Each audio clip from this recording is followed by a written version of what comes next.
আমি যা বোঝা সব বুঝা ফেলাইছি। হ্যাঁ ওই চেয়ারম্যানে সবাই কিনে ফেলছে।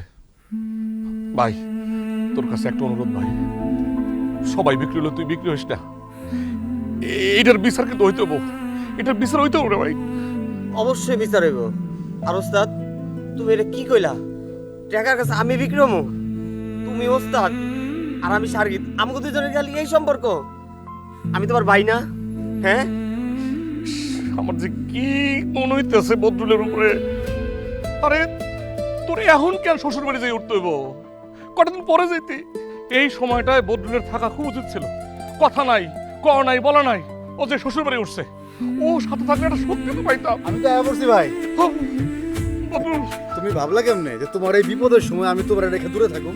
তুই আইসোস না ভাই, তুই আইসোস, আমি শক্তি পাইলাম রে ভাই। ভাইজান, আপনাকে লগে আমাকে যতই শত্রুতা থাকুক, আপনার এই বিপদের দিনে আমরা কেমনে আপনার ছেড়ে দূরে থাকতে পারি?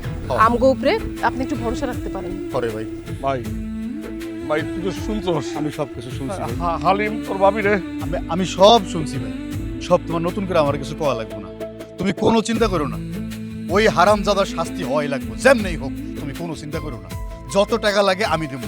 দরকার হলে ভিটা বাড়ি সব বেচা ফেলাবো, তারপরও ভাবির ইজ্জতের সাথে কোনো আপোষ নাই। আমি ওইটাই কই, বিচার হইব। ভাই তুমি কোনো চিন্তা করো না, কোনো মন খারাপ করো না, আমরা তো আসছি। নিন মজাদার গোলমার্ক পপ, ফুরমুরে বাইটে ফুরফুরে লাইফ। শোনো মিয়ারা, ধরা পড়ার আগে সে পতিতা ছিল। যখন সে কট খেয়েছে, আমি ধরা পড়েছে, তখন সে হয়েছে সতী সাবিত্রী, হোলি ফিগার। তোমরা একটা দিন চিন্তা করে দেখো, যে মানে মফিজের বাড়ি থেকে জুলেখার বাড়ির ডিস্টেন্স কতটা, মানে দূরত্ব কতখানি। স্বামী নেই বাড়িতে, স্বামী ছাড়া সে এই বাড়িতে আছে, কিন্তু বাপের বাড়ি তো কাছে ছিল, সেটা যেতে পারতো। একদম ঠিক কথা কইছেন আপনি। এখন দেখো হালিমকে নিয়ে মানে কিরকম একটা সিচুয়েশন হয়েছে। সে ছিল তার খালার বাড়িতে, আর কদিন পর তার বিয়ে। এই সময় এরকম একটা কাজ সেটাকে মানা যায়? ভাই একদম ঠিক কথাটা কইছেন আপনি। যাই হোক, এখন তোমরা যাও, বিষয়টা তোমরা ভাবো। তোমাদের একটা দায়িত্ব আছে, মানে এলাকার মানুষদেরকে তোমরা কি বলবা না বলবা। এলাকায় এই সমস্ত অন্যায় তো আর টলারেট করা যাবে না, ঠিক আছে? না না না, যাক, ধরো আমি এখানে তোমাদেরকে দিয়ে দিলাম, যাও তোমরা চাটা খাও, যেখানে যা কিছু করা লাগে করো। ঠিক আছে ভাই, এই চল আমরা যাও। নাস্তা করে দিতেছি, আয়।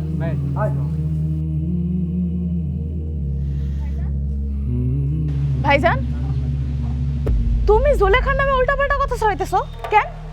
এটা তো কি কথা আসি, আমি কেন উল্টাপাল্টা কথা ছড়াবো? মানে যেটা অ্যাকচুয়ালি ঘটেছে আমি তো সেই ব্যাপারে টকিং করতেছি। আচ্ছা, এখন একটা কথা কত, আজকে জুলেখার সাথে যে ঘটনাটা হয়েছে, ওই ঘটনা যদি আমার সাথে হইতো, তাও কি তুমি এমনি কথা ছড়াই বেড়াইতা? আমার তো মনে হয় তুমি কথা ছড়াইতা। যা যা ঘরে যা। কেন ঘরে যাবো কেন? ঘরে যাবো কেন? বেশি বুদ্ধিজীবী হয়ে গেছো না, আমার সামনে কথা বলতেছো। আমি বুঝবো কোথায় কি বলতে হবে না করতে হবে। হ্যাঁ, কি বুঝবা তুমি? দেখতেছি না তুমি কি বুঝবা? উল্টা পাল্টা যা খুশি তাই ছড়াই বেড়াইতেছো। আসি, আমি কিন্তু সাবধান করতেছি ভাইয়া। আসি, ঘরে যা কইতেছি। জোলেখারে নিয়া আমার সামনে ফিরিস্তে গাইসটা। আমি চিনি জোলেখাকে, জোলেখা একটা খারাপ মাইয়া, বেশ্যা। ভাইজান,